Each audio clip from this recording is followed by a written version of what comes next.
Who will remember me when I meet with the equilibrium of the sky?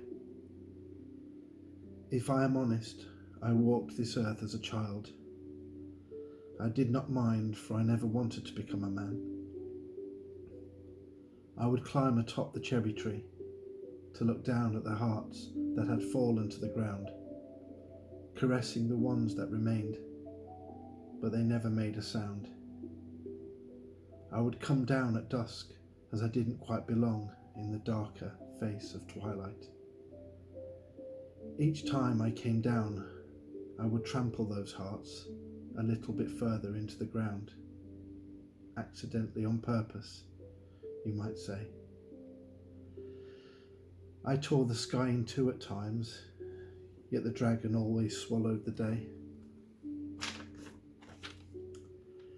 I could build whole cities with my imagination, but they would not be left standing when I was told to come in from play. I could not imagine myself anymore as I slowly reached the door. Then as it closed, I was a ghost once more. Quietly I moved around in a world filled with its own imagination, with smoke-stained windows and sticky carpets upon the floor. I would inhale my tea to the disgust of others. I knew they were talking about me, but I couldn't really hear them, as their voices seemed so far away. I wanted to be disgusting, and I wanted so badly to go back out and play. I didn't want to join in with the games that they were playing. My granddad did not like cold hands, so he would wrap me up and turn on the electric blanket. I didn't move while I was being cooked for supper. I would look for my friends on the other side of a rain-soaked window, but nobody was there.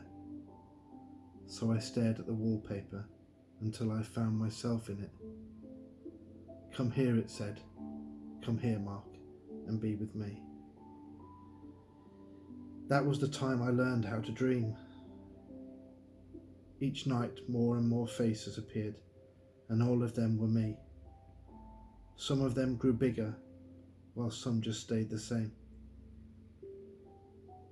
As the years passed and I began to look like a man, I would sometimes find my faces in places they really shouldn't be. Yet they were somehow familiar to me. My granddad was in the ground, no more electric blankets. Yet I would sometimes try and borrow one and say, "Hey, come and get me." A paradox of inconsistency. If I didn't want to become a man, then I would work to become a good human being. As the years rolled over and over again, I ghosted and dreamed and played with my friends. I couldn't keep a job or look after money. I would cut up my arms till my blood dripped like honey. How could I ever become a good human being when I hadn't even become a real boy yet? Then one day a dying butterfly landed in my hand from 100 miles away. So I took him to the cherry tree and showed him the hearts after all these years still remained. I held him softly in my hand so we both could fall asleep. And when I awoke, I could feel a tiny hand caressing me. We're safe now, so I never made a sound.